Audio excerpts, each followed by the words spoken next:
Hello future IITians and NITians. तो आज अपन बात करेंगे कंटिन्यूटी एंड डिफरेंशियबिलिटी के जेईई मेंस 2025 के जनवरी सेशन में जो भी क्वेश्चंस आए उन सब के बारे में। बट बिफोर दैट इसी तरीके से अपन ने लगभग सभी चैप्टर्स को कवर किया है, जिसका प्लेलिस्ट का लिंक आपको नीचे डिस्क्रिप्शन में मिल जाएगा। आप लोग वहाँ से जाके बाकी चैप्टर्स को चेकआउट कर सकते हैं। अब बात करें कंटिन्यूटी एंड डिफरेंशियबिलिटी की, तो इसके क्वेश्चंस वैसे तो ज़्यादा पूछे नहीं गए, लेकिन यहाँ पे क्वेश्चंस को जैसे एक डायरेक्ट क्वेश्चंस और भी ज़्यादा कम थे। जैसे यहाँ पे देखोगे तो अपने पास में fx एक फंक्शन दे रखा है, फिर बोला कि ये फंक्शन डिफरेंशियबल है for every x which is real number, और यहाँ पे दो अननोन वैल्यू है, एक a है एक b है, और a के बारे में बोला है कि a 1 से बड़ा है, b कोई भी एक रियल नंबर हो सकता है। तो अब अपने को पता नहीं है, यही चीज अपने को फाइंड आउट करनी है। फिर बोला कि अगर ऐसा होता है तो y is equal to F X वाला, यानी कि यही वाला जो फंक्शन है ये, और y इज इक्वल टू -20 वाली जो लाइन है, इन दोनों के द्वारा जो रीजन इनक्लोज किया जाता है उसका अपने को एरिया बताना है। तो मतलब यहाँ पे डिफरेंशियबिलिटी तो है ही, उसके साथ साथ एरिया अंडर कर्व को भी इंक्लूड किया गया। फिर उसके बाद में आउटपुट पूछा है कि उसका आउटपुट अगर ये है तो अल्फा प्लस बीटा की वैल्यू बतानी है। Ultimately alpha beta find out करना है। अल्फा बीटा फाइंड आउट करने के लिए मेरे को एफ एक्स फंक्शन पता होना चाहिए। एफ एक्स फंक्शन कब पता होगा? जब ए और बी की वैल्यू पता होगी। ए और बी की वैल्यू कहाँ से पता होगी? जो ये फंक्शन दे रखा है कि ये डिफरेंशियबल है। अब अगर ये फंक्शन डिफरेंशियबल है तो यहां से एक इक्वेशन अपने पास में आएगी। दूसरी इक्वेशन अपन निकाल सकते हैं कि सिंस ये फंक्शन अगर डिफरेंशियबल है तो ये फंक्शन कंटिन्यूअस भी होगा, तो कंटिन्यूअस होगा तो एक इक्वेशन वहां से आएगी। ठीक है, तो दोनों चीजों को अपन लेके चलते हैं। सबसे पहले अगर ये फंक्शन कंटिन्यूअस है तो x इक्वल टू ए पे देखो, जब भी अपन कंटिन्यूटी डिफरेंशियबिलिटी की बात करते हैं, इस तरीके से कोई भी फंक्शन दे रखा होता है तो वहां पे हम कहाँ पे चेक करते हैं? ये वाली चीज को आप वन शॉट वाली कंटिन्यूटी वाली वीडियो में भी चेकआउट कर सकते हैं। यहाँ पे जहां फंक्शन की डेफिनेशन चेंज हो रही है वहां पे अपन कंटिन्यूटी और डिफरेंशियबिलिटी की बात करेंगे। जैसे x इक्वल टू 1 वाला एक ऐसा पॉइंट है जिस पे फंक्शन की डेफिनेशन चेंज हो रही है। फंक्शन की डेफिनेशन चेंज हो रही है मतलब 1 प्लस पे, 1 से बड़ी वैल्यू पे फंक्शन इसके बराबर है, 1 से छोटी वैल्यू पे फंक्शन इसके बराबर।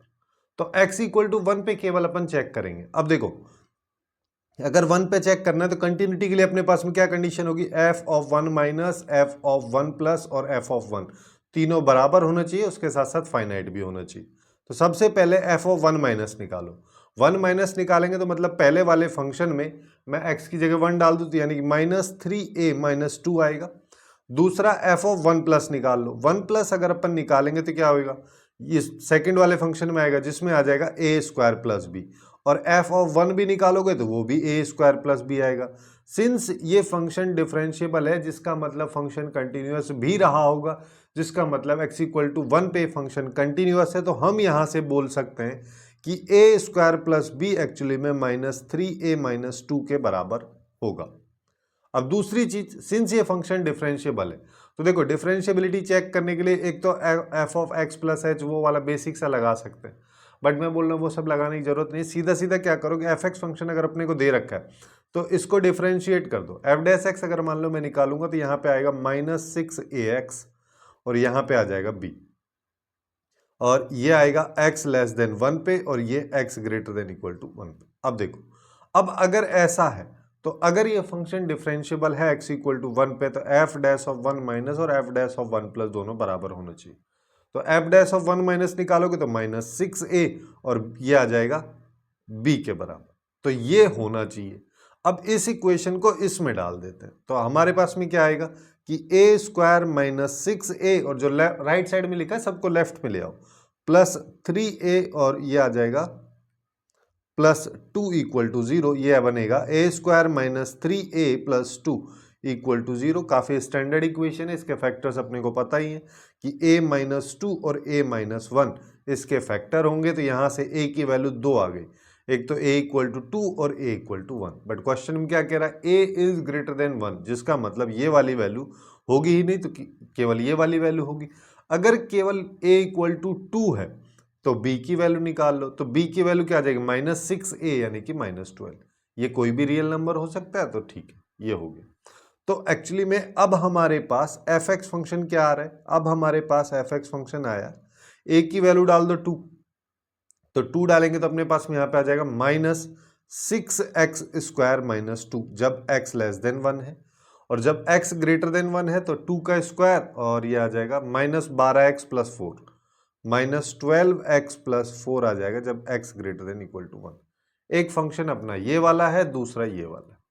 अब देखो, जब भी अपन एरिया निकालते हैं तो हम यहाँ पे क्या करते हैं, x1 से x2 की लिमिट लगाते हैं और यहाँ पे y1 - y2 कर दो, dx कर दो।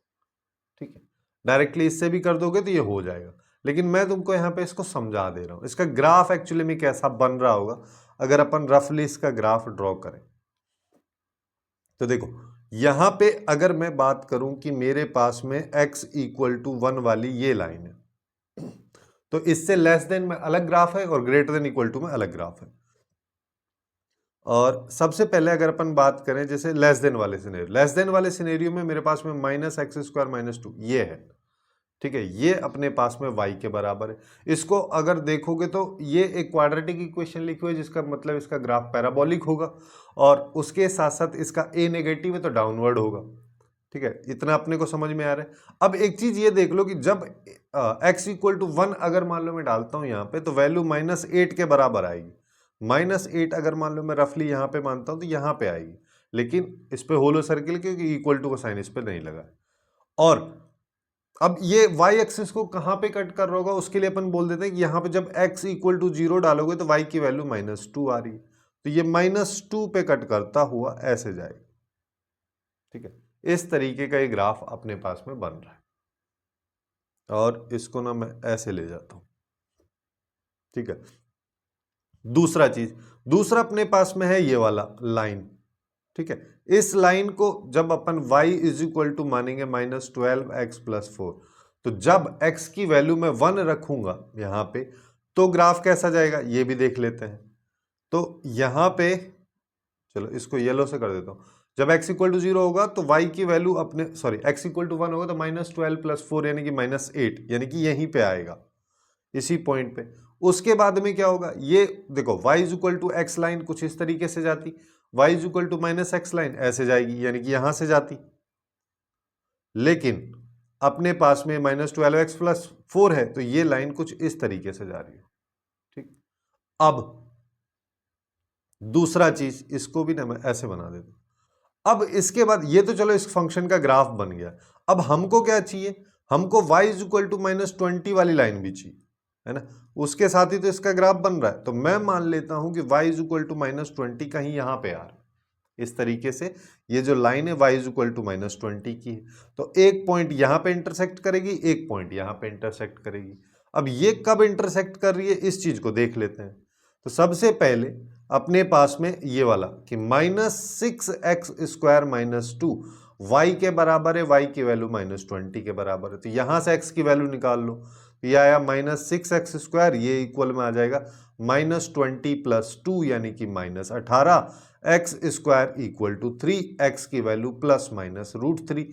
बट ग्राफ को देख के हम सीधा सीधा आइडिया यहाँ पे लगा पा रहे हैं कि ये वाला जो पॉइंट होगा ये एक्चुअली में -√3 होगा, +√3 तो है ही नहीं यहाँ पे। इस पिंक वाले ग्राफ से अगर आगे इसको एक्सटेंड कर रहे होते तब दोबारा कटता √3 पे, वो ठीक है, उससे कोई लेना देना नहीं है। अब येलो वाली लाइन से कुछ लेना देना है हमको, है ना। येलो वाली लाइन की अगर बात करो तो ये कौन सा ग्राफ है, ये -12x + 4 है।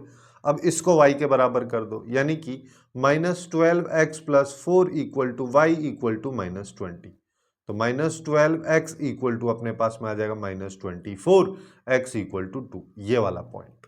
तो x = 2 जो है अपने पास में एक्चुअली में ये वाला पॉइंट होगा, ये x = 2। अब जो मैं बोल रहा था यहाँ पे कि इसको मैं एक बार इरेज कर देता हूं। अपने को क्या करना है कि यहां पे कौन सा वाला एरिया अपने को निकालना, अपने को एक्चुअली में ये वाला एरिया चाहिए।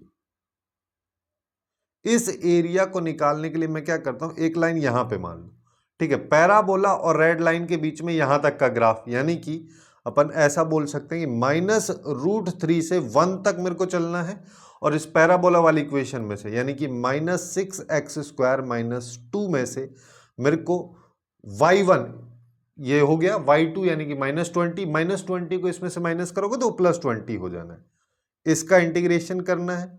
ठीक है, और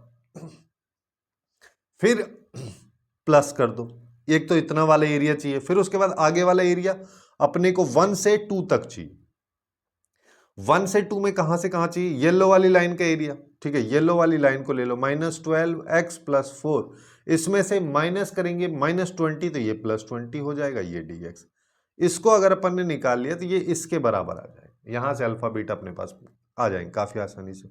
ये आ जाएगा -6 × x³/3 और ये बचा 18 और प्लस में 18x आ जाएगा। इस पे लिमिट लगा दो, इस पे लिमिट -√3 से 1 आएगी, फिर यहाँ पे आ जाओ, -12 × x²/2 आएगा, ये 24 आएगा, 24x हो जाएगा और ये 1 से 2। अब इसी को सिंप्लीफाई करना है, देखो ये तो गया 2, ये गया 6। सबसे पहले अपन यहाँ पे देखो, इसको एक बार मैं लिख देता हूँ कि -2x³ + 18x, इस पे लिमिट लग रही है -√3 से 1 की, और यहाँ पे -6x² + 24x, इस पे लग रही है 1 से 2। इसको सिंप्लीफाई कर, सबसे पहले 1 डालेंगे, 1 डालेंगे तो यहाँ पे आउटपुट क्या आएगा, -2 + 18, ये अपने पास में आ गया। फिर इसके बाद माइनस साइन आता है, फिर लोअर लिमिट को डालो, तो यहाँ पे लोअर लिमिट को डालेंगे तो x³ की वैल्यू आ जाएगी -3√3, उसके आगे भी माइनस है तो प्लस हो जाएगा, तो यानी कि यहाँ पे आएगा +6√3 और उसके बाद में आ जाएगा -18√3। ये अपने पास में पहले वाले का इंटीग्रेशन सॉल्व हो गया। दूसरे वाले पे आ जाओ, दूसरे में प्लस आएगा, सबसे पहले 2 डालेंगे तो यहाँ पे आएगा -6 × 2 का स्क्वायर, यानी कि -24 + 48, 24 × 2 करेंगे तो 48 आ जाएगा। फिर इसमें माइनस कर दो, अब 1 डालेंगे, 1 डालेंगे तो यहाँ पे आएगा -6 और यहाँ पे आ जाएगा +24, ये अपने पास में इसकी वैल्यू आई, ठीक है। अब इसको सॉल्व कर लो, तो यहाँ से सॉल्व कर दिया तो 16 आ गया, यहाँ से करोगे -12√3, लेकिन इसके आगे भी माइनस है तो 12√3 हो जाएगा, और यहाँ पे बात करोगे तो ये 24 बच गया, ये +6 हो जाना है, ये -24 हो गया। इससे इसको निपटा दो, 16 और 6 हो गया 22, 12√3। इसको कंपेयर कर दो किससे, अल्फा प्लस बीटा √3 से। अल्फा की वैल्यू 22 आ गई, बीटा की वैल्यू 12 आ गई, दोनों का सम करोगे तो 34 आ गया, और यही इस क्वेश्चन का करेक्ट आंसर होगा। काफी अच्छा और काफी इंटरेस्टिंग टाइप का क्वेश्चन है, थोड़ा लेंथी है ना, क्योंकि यहाँ पे दो कंसेप्ट को इंक्लूड कर दिया डिफरेंशिएबिलिटी के साथ में एओसी। अब नेक्स्ट क्वेश्चन पे आते हैं। नेक्स्ट क्वेश्चन काफी स्टैंडर्ड टाइप का क्वेश्चन है, ठीक है। यहाँ पे बोला है x=0 पे ये फंक्शन अगर कंटिन्यूअस है तो k1 और k2 की वैल्यूज अपने को फाइंड आउट करनी है। यहाँ पे सीधा सीधा देख सकते हो अपने को क्या करना है, f(0) माइनस f(0) प्लस और f(0). f(0) की वैल्यू डायरेक्टली इसने 4 दे रखी है, तो f(0) माइनस 0 प्लस निकालना है। तो जब x लेस देन 0 है तो यहाँ पे लिमिट लगा दो, limit x tends to 0 minus, और इस x को मैं अंदर ले जाता हूं तो 2 तो बाहर आएगा, उसके साथ में क्या आएगा, साइन ऑफ k1 + 1 × x/x।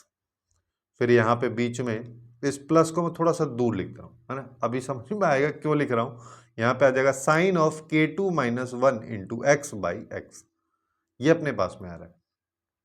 अब देखो एक लिमिट अपन पढ़ते हैं यहाँ पे कि limit x tends to 0 plus, है ना। मैं फिर से बोल दे रहा हूँ, कंटिन्यूटी वाली जो एक क्विक रिवीजन की वीडियो रिसेंट है ना, उसको जाके एक बार चेकआउट कर लेना, थोड़ा और अच्छे से समझ में आ जाएगा अगर आपको ये वाले कंसेप्ट समझ में नहीं आ रहे तो, ठीक है। तो जब यहाँ पे साइन x/x करते हैं तो इसकी वैल्यू अपने को 1 होती है, तो ये पता है। अब इस x की जगह अगर मान लो मैं कुछ और रख देता हूँ, फॉर एग्जाम्पल मैं बोलता हूँ ये स्टार है, यहाँ पे भी स्टार है, तो अब इसका आउटपुट भी 1 होता है। बट यहाँ पे कंडीशन ये है कि ये लिमिट डालने पे ये वैल्यू और ये दोनों वैल्यू 0 होनी चाहिए और दोनों सेम होनी चाहिए, ठीक है। वैसे दोनों दिखने में सेम होनी चाहिए, और 0 जब x टेंस टू 0 वाली या ये लिमिट की वैल्यू यहाँ पे डालो तो दोनों का आउटपुट 0 दिखना चाहिए, तो इसका आउटपुट फाइनल 1 होता है। अब सिंस यहाँ पे अगर देखोगे तो ये ऐसा लिखा हुआ है लेकिन डिनोमिनेटर में वैसा है नहीं, तो मैं क्या करता हूं कि k1 + 1 से इसको डिवाइड कर दिया, डिवाइड किया तो मेरे को मल्टीप्लाई भी करना रहेगा। वही सेम चीज मैं यहाँ पे कि k2 - 1 से इसको मल्टीप्लाई कर दो, मल्टीप्लाई किया तो डिवाइड।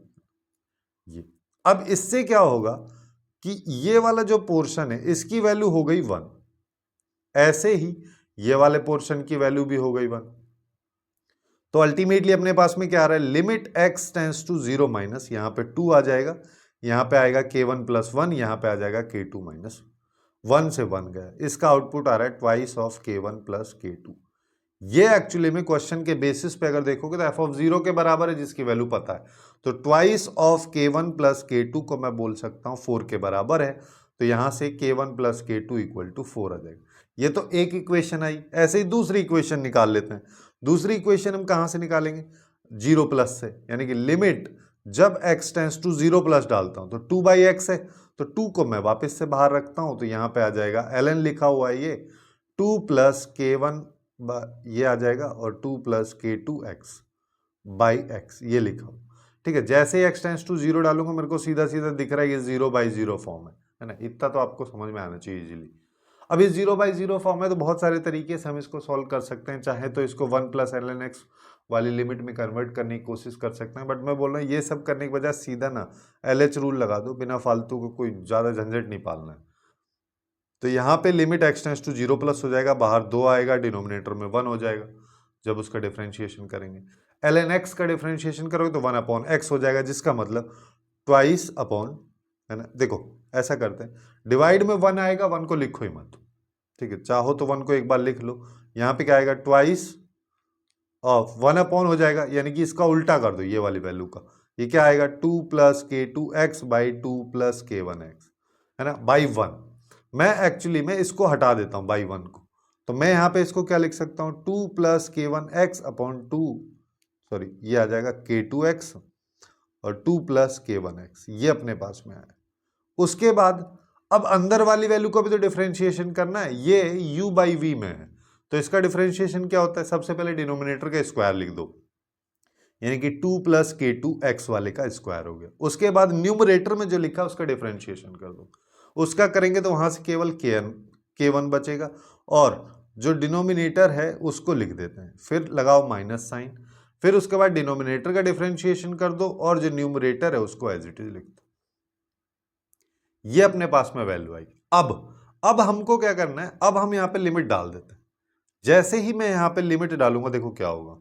सबसे पहले 2 तो बाहर आएगा, यहां से देखोगे तो यहां से क्या बचेगा? k2x और k1x दोनों 0 हो जाएगी, ये वैल्यू भी 0 हो जाएगी, ये भी 0 हो जाएगी, क्योंकि x की जगह 0 डाल रहे हैं। तो यहां पे आएगा 2/2, यानी कि 1 आ जाएगा।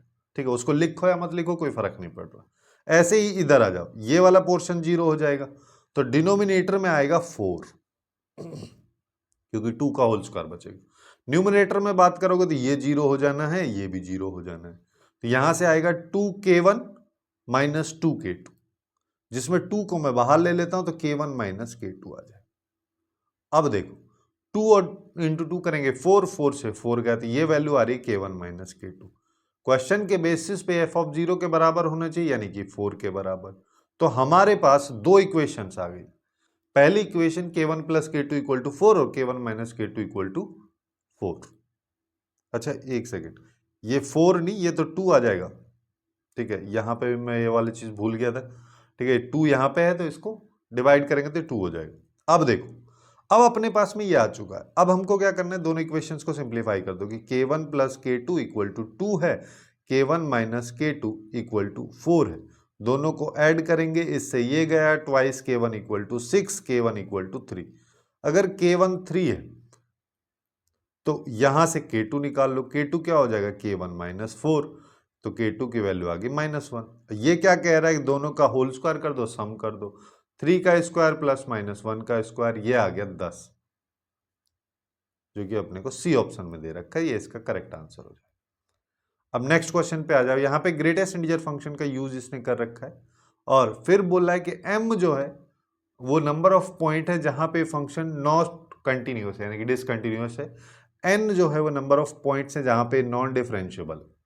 तो m प्लस n की वैल्यू बतानी है। तो देखो सबसे पहली चीज तो अपने को क्या करना है, जब भी ग्रेटेस्ट इंटीजर फंक्शन दिखे और यहाँ पे सिंस x की वैल्यूज दे रखी, तो इसमें जिन जिन x की, देखो इस क्वेश्चन को ना अपन दो तरीके से कर सकते हैं, जिसमें सबसे पहला जो रफ मेथड है, जो इजीली अपन कर सकते हैं बिना टाइम लगा, कि सिंस इसको ना मैं क्या बोल देता हूँ gx है और ये hx है ना।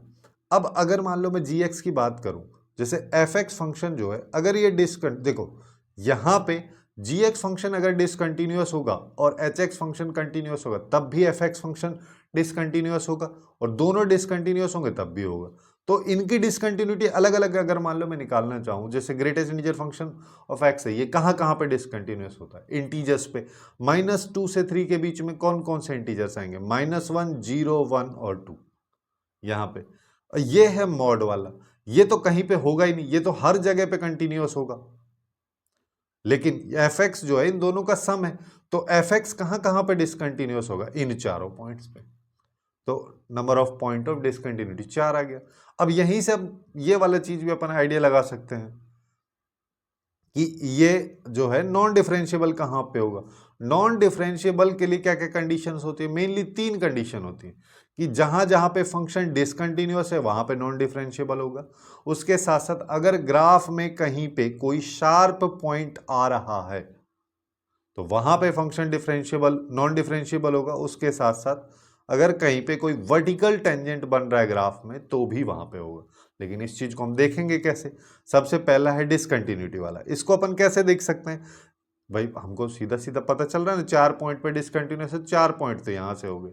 तो शार्प पॉइंट कहीं पे बन रहा है क्या? ये एक्चुअली में इस वाले फंक्शन में बनेगा, क्योंकि मॉड एक्स का मॉड ऑफ इसको टी अगर मैं बोल दूं, है ना, तो मॉड ऑफ टी का ग्राफ जब भी बनाओगे कहीं ना कहीं तो ऐसा शार्प पॉइंट बनेगा। तो ये एक ऐसा अकेला पॉइंट होगा जहां पे ये फंक्शन नॉन डिफरेंशिएबल होगा। लेकिन ये पॉइंट कौन सा होता है? जब इसके अंदर वाली वैल्यू जो है वो 0 की तरफ आती है। ठीक है, इसका output basically mod of T का आउटपुट जब 0 होता है तो वो कब 0 होगा? ये होगा x इक्वल टू 2 पे। तो ये x इक्वल टू 2 पे नॉन डिफरेंशिएबल भी होगा। तो शार्प पॉइंट की वजह से x इक्वल टू 2 भी अपने पास में एक नॉन डिफरेंशिएबल आ रहा है, बट x इक्वल टू 2 तो ऑलरेडी डिसकंटिन्यूअस है, तो इसको अलग से इंक्लूड करने की, ऐड करने की कोई जरूरत नहीं है। तो 4 में ही ऑलरेडी आ चुका है। तो अपने पास 4 डिसकंटिन्यूटी के पॉइंट हो गए, 4 नॉन डिफरेंशिएबिलिटी के, दोनों का सम 8, खत्म। लेकिन अगर किसी को ये वाला अप्रोच समझ में नहीं आया तो अपन इसको बेसिक तरीके से भी कर सकते हैं। बेसिक तरीका हमारे यहाँ पे क्या कहता है कि इस फंक्शन को ना अलग अलग तरीके से डिफाइन कर लो। अलग अलग तरीके से मतलब x की अलग अलग वैल्यूज पे डिफाइन कर लो इस पूरे इंटरवल के लिए। सिंस यहाँ पे ग्रेटेस्ट इंटीजर फंक्शन का यूज इसने कर रखा है तो यहाँ पे इसको इंटीजर टू इंटीजर अपन डिफाइन कर लेते हैं। जब x की वैल्यू -2 से -1 के बीच में है, उस सिचुएशन में ग्रेटेस्ट इंटीजर फंक्शन का आउटपुट जो है -2 रहने वाला है, ये -2 आएगा। यहां पे बात करोगे तो ये वाला मॉड जो है पूरे की, जो जैसे मॉड के अंदर वाली वैल्यू नेगेटिव में है, पूरा आउटपुट नेगेटिव में है, तो मॉड नेगेटिव में खुलेगा, तो -x+2 हो जाएगा। ऐसे ही जब x की वैल्यू -1 से 0 के बीच में है तो ग्रेटेस्ट इंटीजर फंक्शन का आउटपुट अपने को -1 मिलेगा। और ये वाला जो मॉड है ये अभी भी x नेगेटिव में चल रहा है, तो पूरा पूरा अंदर वाली वैल्यू नेगेटिव में है, तो ये भी नेगेटिव में खुल जाएगा, तो यहाँ पे -x+2 हो जाएगा। फिर उसके बाद में जब x की वैल्यू 0 से 1 है, 0 से 1 में ग्रेटेस्ट वाले का 0 हो गया, और ये 0 से 1 में नेगेटिव आएगा, तो ये तो अपने पास में 0 से 1 में नेगेटिव में आएगा, तो हम इसको कर देंगे -x+2, -x+2 हो जाएगा। और आगे आ जाओ कि जब x की वैल्यू 1 से 2 है, जब x की वैल्यू 1 से 2 है तो ग्रेटेस्ट इंटीजर फंक्शन की वैल्यू 1, 1 से 2 में ये अभी भी नेगेटिव में ही खुलेगा, तो ये आ जाएगा -x+2। फिर उसके बाद में अब जब x की वैल्यू 2 से 3 है, ठीक है, उससे पहले भी अपन यहां पे क्या करते हैं, हाँ, जब x की वैल्यू 2 से 3, तो 2 से 3 में ये आउटपुट 2 देगा, ये 2 से 3 की अगर बात करोगे तो ये प्लस में खुलेगा भी, तो ये x-2 पे आ जाएगा, तो ये अपने पास में आएगा। अब इस फंक्शन को प्रॉपरली लिख दो।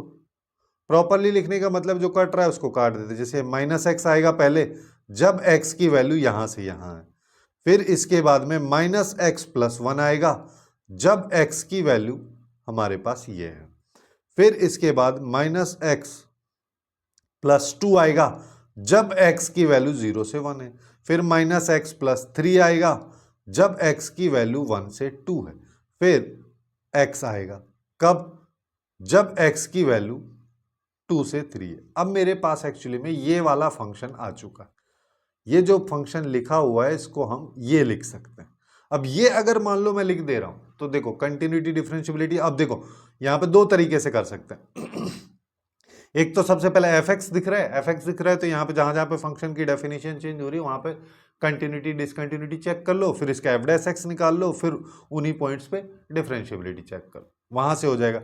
दूसरा तरीका इसका ग्राफ से, ठीक है, ज्यादातर स्टूडेंट इसका ग्राफ से बनाने की कोशिश नहीं करेंगे, तो मैं ग्राफ से बता देता हूं।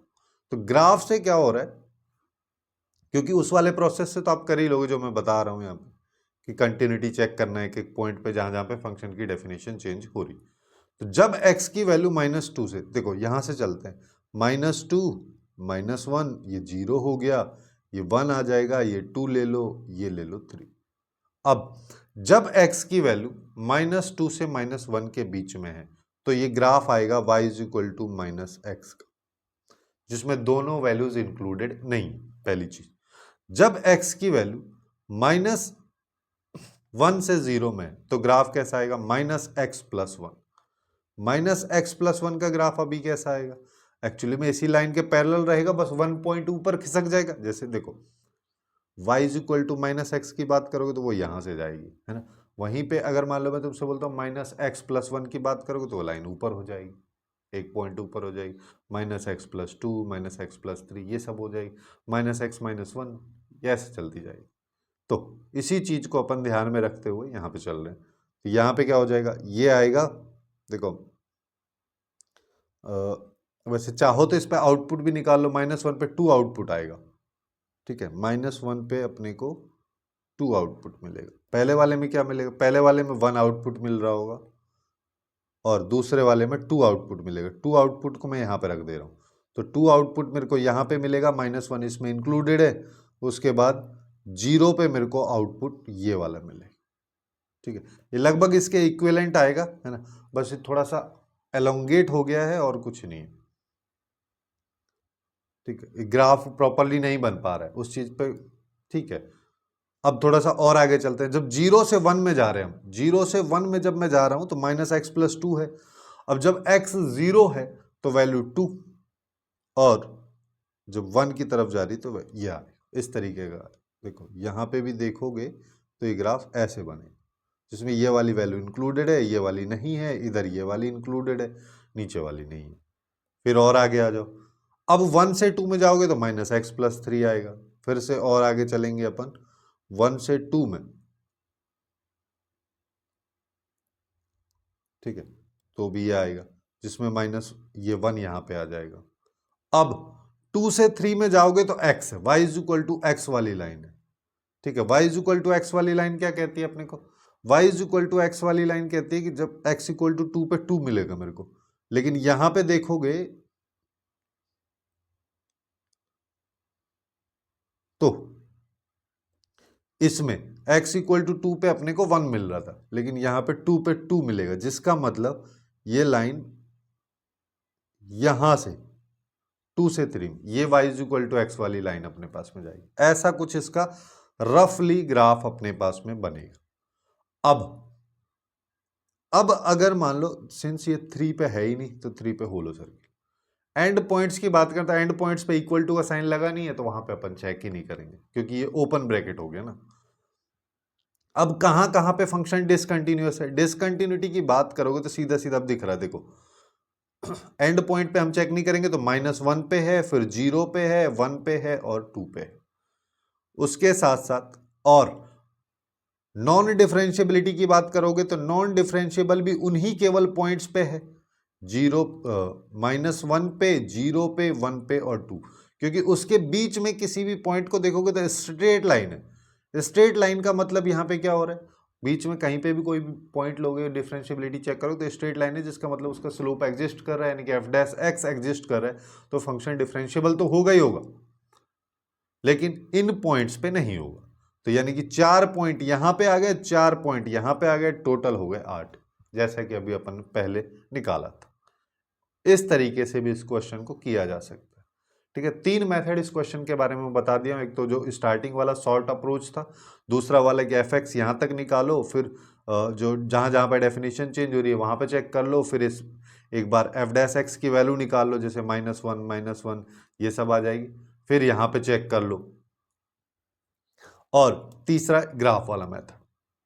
अब थोड़ा आगे चलते हैं, एक और क्वेश्चन के बारे में बात करते हैं, जहां पे अपने को fx फंक्शन दे रखा है, यहाँ पे भी इसी तरीके का फंक्शन है। फिर यहाँ पे बोला है अल्फा और बीटा एक्चुअली में नंबर ऑफ पॉइंट है जहां पे फंक्शन डिसकंटिन्यूअस और नॉन डिफरेंशिएबल है, तो दोनों का सम बताना। लगभग वैसा ही क्वेश्चन है, बस यहाँ पे थोड़ा सा डिफरेंस क्या है कि यहाँ पे मिनिमम वाला फंक्शन का यूज कर दिया। अब देखो जब भी इस तरीके का सिनेरियो हो, मिनिमम मैक्सिमम में अपने को पता है कि मिनिमम में नीचे वाले ग्राफ को अपन लेते हैं, मैक्सिमम में ऊपर वाले को लेते हैं, बट यहाँ पे ग्रेटेस्ट इंटीजर फंक्शन फिर से डाल दिया। तो ये मैं कई बार पहले भी बताया हूँ, मोस्ट रिपीटेड क्वेश्चंस वाली वीडियो में भी बताया हूँ कि ग्रेटेस्ट इंटीजर फंक्शन जो है इससे काफ़ी ज़्यादा लगाव है एनटीए को। और जब मेनली यहाँ पे कंटिन्यूटी एंड डिफरेंशिएबिलिटी की बात होती है तो उसमें greatest integer function, fractional part function, इनसे रिलेटेड चीज़ें पूछता ही पूछता है। किसी भी फंक्शन में इसको चिपका देगा, फिर क्वेश्चन बना देगा। तो जब भी ऐसा सीन रहे तो ग्रेटेस्ट इंटीजर फंक्शन को, जैसे यहाँ पे इंटरवल दे रखा है तो इसको दो इंटरवल में तोड़ दो, इंटीजर टू इंटीजर, 0 से 1, 1 से 2। तो हम यहाँ पे क्या करेंगे कि जो एफ एक्स फंक्शन लिखा हुआ है इसको डिफाइन करते हैं कि 3x है कब, जब x लेस देन 0 है। फिर जब x की वैल्यू 0 से 1 है, जब x की वैल्यू 0 से 1 है तो ग्रेटेस्ट इंटीजर फंक्शन की वैल्यू 0। तो अपने को अब मिनिमम किसका चाहिए, 1 प्लस x का और x का, ये आ जाएगा क्योंकि ये वाली वैल्यू 0 तो 2x, 2 of greatest integer function x, ये पूरा 0 हो जाना। अब और आगे आ जाओ, दूसरा चीज अपन यहां पे चलते हैं, जब x की वैल्यू 1 से 2 के बीच में है, 1 से 2 के बीच में तो ग्रेटेस्ट इंटीजर फंक्शन की वैल्यू 1 हो जाएगी। तो यहां पे क्या आएगा, मिनिमम ऑफ, इसमें हो जाएगा 1 प्लस एक्स प्लस 1, यानी कि इसको 2 प्लस एक्स लिख देता हूं। अगले वाले में x प्लस 2 इंटू 1, यानी कि इसको x प्लस 2 लिख देता हूं। दोनों सेम ही लिखा हुआ है। अब यहाँ पे 2 इंक्लूड नहीं हो पाया, लेकिन यहाँ पे इंक्लूडेड है, तो x इक्वल टू 2 को अपन अलग से लेंगे। अलग से बात करोगे तो मिनिमम ऑफ, अब x इक्वल टू 2 डाल दो, 1 प्लस 2 प्लस 2, ये आ गया 5, और यहाँ पे आ जाएगा 2 प्लस 2 इंटू 2, यानी कि ये हो गया 6, और x ग्रेटर देन 2 पे भी 5। अब हमारे पास में ये फंक्शन है, ठीक है।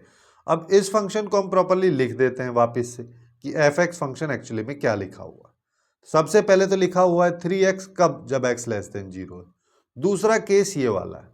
अब देखो x प्लस 1 वाली लाइन की बात कर लो या x की बात कर लो, ठीक है। ये y is equal to X वाली लाइन है, y is equal to X plus 1 वाली लाइन ये आ जाएगी कि जब x 0 है, सॉरी जब x 0 है तो y 1 पे कट करे, ये x प्लस 1 वाला हो जाएगा। अगर तुमको नहीं भी समझ में आ रहा है तो x को 0 कर दो तो y की वैल्यू 1, और y को 0 कर दो तो x की वैल्यू -1, इस तरीके से आएगा। बट दोनों लाइंस बेसिकली पैरेलल लाइंस है। मिनिमम की बात करोगे तो नीचे वाली तो मिनिमम रहेगी, वो जो कि y is equal to X वाली रहेगी, यानी कि यहाँ पे हमारे पास में x आ जाएगा, ये कहना चाह रहा हूँ। ये आ गया। दूसरे में ये और ये दोनों सेम है तो यहाँ पे x प्लस 2 आ जाएगा। ये कब आएगा, जब x की वैल्यू 1 से 2 के बीच में होगी। अब देखो यहां पे इसका आउटपुट क्या है, इसका आउटपुट आएगा 5, नीचे वाले भी 5 दे रखा है, तो दोनों को कंबाइन करके मैं ऐसा लिख सकता हूं x greater than equal to 2 पे 5। तो फंक्शन एक्चुअली में मेरे को ये दे रखा है। अब इसको भी ना मैं ग्राफ से ही कर लेता हूं, ठीक है। ग्राफ वाला कंसेप्ट और अच्छे से तुम लोगों को समझ में आ जाएगा। तो यहां पे क्या है, x लेस देन 0 पे सबसे पहले 3x वाला ग्राफ देखो, y is equal to X वाली लाइन ऐसे होती है, 2x वाली लाइन ऐसे होती है, 3x वाली लाइन ऐसे जाएगी, ठीक है। तो हम इसको ऐसे बना दें कि भाई ये y is equal to 3x वाली लाइन केवल इतनी बनेगी क्योंकि x लेस देन 0 पे ही ये डिफाइंड है। जब x की वैल्यू 0 से 1 है तो ये x में जाएगा, तो 0 से 1 कर दो, ये 0 से 1, ठीक है। चाहो तो इसको और अलग कलर से कर देते हैं, ये 1 हो गया, 0 हो गया। फिर उसके बाद में जब x की वैल्यू 1 से 2 है, 1 से 2 में अगर x की वैल्यू में यहां पे बात करोगे तो ये x प्लस 2 वाला आएगा, यानी कि x प्लस 2 वाले ग्राफ को चाहो तो बना लो कि जब हम यहां पे x की वैल्यू 1 रखेंगे तो y का आउटपुट 3 आएगा। तो 3 देखो यहां पे होलो सर्किल आएगा, लेकिन 3 यहां पे आएगा, 1 पे 3 मैं बोल दे रहा हूं यहां पे आ रहा है, और ये लाइन कुछ इस तरीके से जाएगी। 2 पे अभी भी नहीं है ये, और 2 पे बात करोगे तो 2 पे आउटपुट अपने को 5 आ रहा है। 2 से सारी की सारी बड़ी वैल्यूज पे भी आउटपुट अपने को 5 ही मिलेगा। 5 को मैं बोल दे रहा हूं यहां पे है, ठीक है। और यहां से देखोगे, यहां से 2 पे लगभग ये 4 पे जा रहा है, तो ये वाली वैल्यू जो है ये 4 है। 5 की बात करें तो 5 थोड़ा सा और ऊपर जाएगा, यानी कि यहां 2 पे, और ये चला गया। इस तरीके का ये इसका ग्राफ बनेगा, एक रफ ग्राफ अपन यहाँ पे देख पा रहे। अब हमको क्या करना है, अब हमको कंटिन्यूटी बतानी है। सबसे पहले कहाँ कहाँ पे डिसकंटिन्यूस है, डिसकंटिन्यूस हमको दिख रहा है 1 और 2 पे है, ठीक है। डिसकंटिन्यूटी की अगर बात करोगे तो एक्चुअली में 2 पॉइंट्स पे है, x इक्वल टू 1 पे और 2 पे। उसके साथ साथ नॉन डिफरेंशियबिलिटी की अगर बात करोगे तो जहां जहां पे डिसकंटिन्यूअस है वहां पे तो नॉन डिफरेंशियबल होगा ही, यानी कि x इक्वल टू 1 और 2 पे। बट उसके साथ साथ 0 पे अगर देखोगे तो दो अलग अलग ग्राफ मर्ज हो रहे हैं, y is equal to 3x और y is equal to x, जिसका मतलब एक ग्राफ ऐसा दूसरा ऐसा, जिसकी वजह से यहां पे एक शार्प पॉइंट बन रहा है। जब एक शार्प पॉइंट बन रहा है तो अपने पास में 0 पे भी आ जाएगा। अब बात हो रही है नंबर ऑफ पॉइंट्स की, तो अल्फा की वैल्यू हो गई जो कि डिसकंटिन्यूटी को बता रहा है 2, बीटा की वैल्यू हो गई 3, दोनों का सम हो गया 5, और यही इसका answer.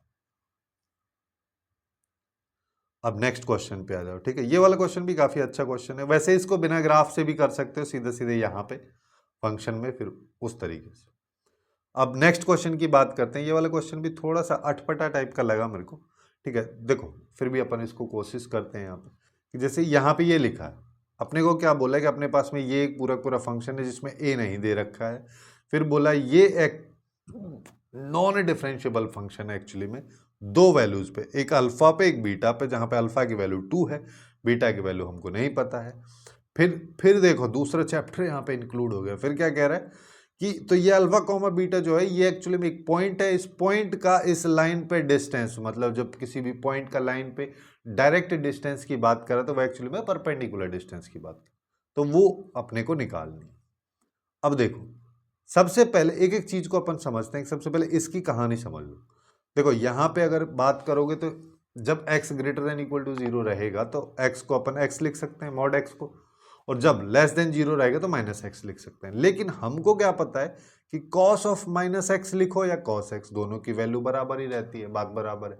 cos of minus theta cos theta के बराबर ही रहता है, जिसका मतलब यहाँ पे मॉड लगे या ना लगे, मॉड पॉजिटिव में खुले या ना खुले, ये x तो हमेशा पॉजिटिव में ही रहेगा, नेगेटिव में रहेगा तब भी पॉजिटिव ले लेंगे अपन उसको, ये वाली प्रॉपर्टी से।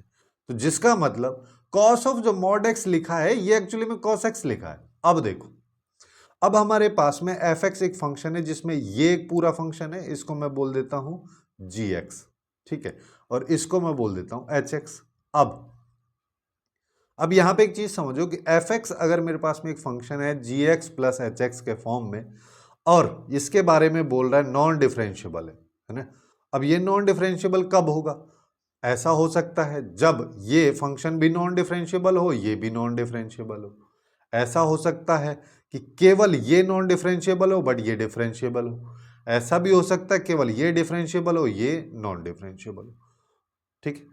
लेकिन अभी हमको क्या पता चला कि ये वाला जो फंक्शन है ये एक्चुअली में डिफरेंशियबल है। अब इसको नॉन डिफरेंशियबल होने के लिए ये वाले फंक्शन को नॉन डिफरेंशियबल होना पड़ेगा, ठीक। तो हमारा अब मेन काम gx फंक्शन पे रहेगी। तो gx फंक्शन को अगर मैं देखूं तो देखो, अब gx फंक्शन पे आ जाओ, ठीक है। इसको थोड़ा अलग तरीके से हम कर रहे हैं कि मेरे पास में gx फंक्शन एक्चुअली में लिखा हुआ है क्या, x square minus 1 into x square minus a x plus 2। इसको भी ना मैं क्या बोलता हूं, ये एक्चुअली में lx लिखा है, ये एक mx फंक्शन है, दो अलग अलग फंक्शंस का मल्टीप्लीकेशन। अब अगर देखो हमको अभी पिछले कंसेप्ट से क्या पता चला कि ये वाला फंक्शन जो है एक्चुअली में नॉन डिफरेंशियबल फंक्शन, अगर gx नॉन डिफरेंशियबल है, ये एक नॉन डिफरेंशियबल फंक्शन है, नॉन डिफरेंशियबल फंक्शन।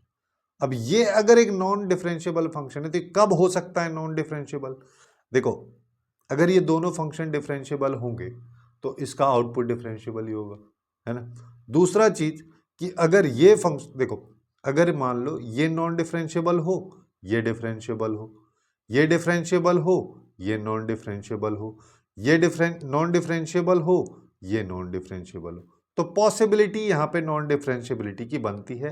हालांकि लास्ट वाले केस में अपन कह नहीं सकते, बट यहां पे Lx वाला जो फंक्शन है, अगर मैं इसको देखूं तो ये तो x² - 1 है, यानी कि पॉलिनोमियल है, और इसका ग्राफ भी देखोगे तो कुछ इस तरीके का आता है। ये तो डिफरेंशिएबल फंक्शन है, यानी कि अगर ये डिफरेंशिएबल है तो ये वाला केस आ गया हमारे पास में, ये वाला केस आ गया, तो इसका मतलब ये नॉन डिफरेंशिएबल होगा, मॉड वाला फंक्शन।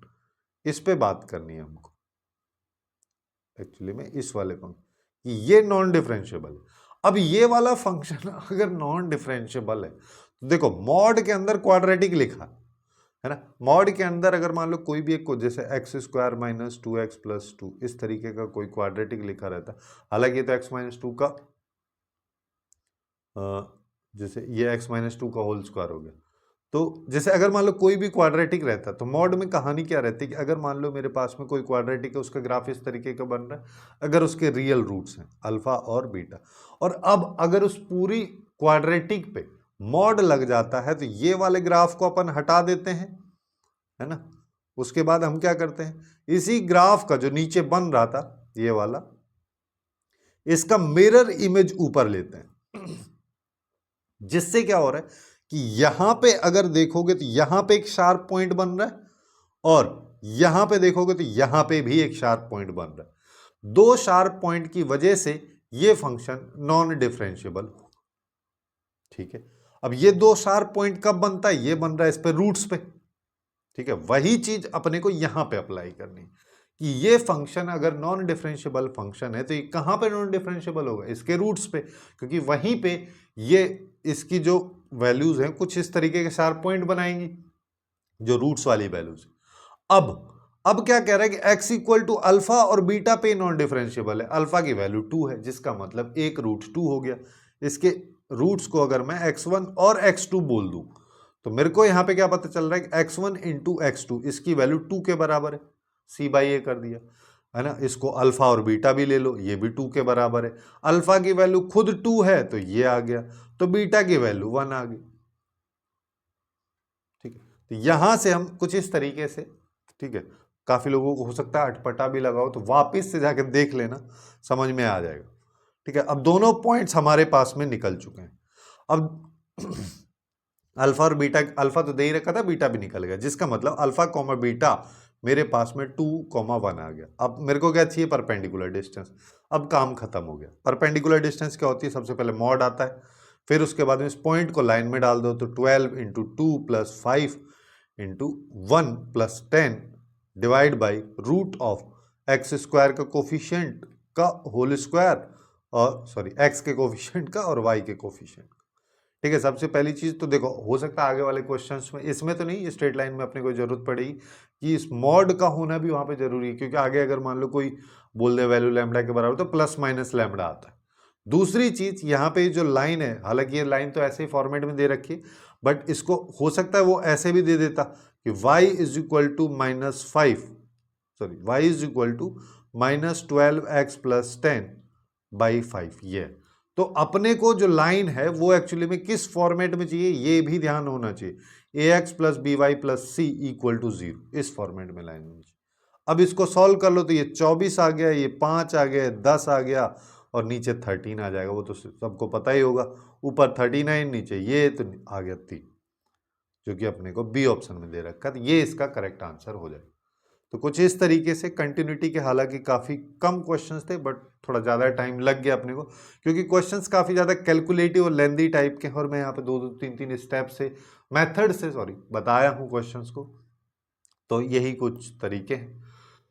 तो आज के लिए बस इतना ही। अच्छा, एक चीज और यहाँ पे कि इसी तरीके से अपन ने जो बाकी चैप्टर्स को कवर किया, उसका प्लेलिस्ट आपको डिस्क्रिप्शन में भी मिल जाएगा। उसके साथ साथ लेफ्ट साइड में यहाँ पे दिख भी रहा होगा, तो बाकी चैप्टर्स को भी चेकआउट कर लेना। सो आज के लिए बस इतना ही। Hopeful you guys find it useful, and if you find it useful then please do like, share and subscribe.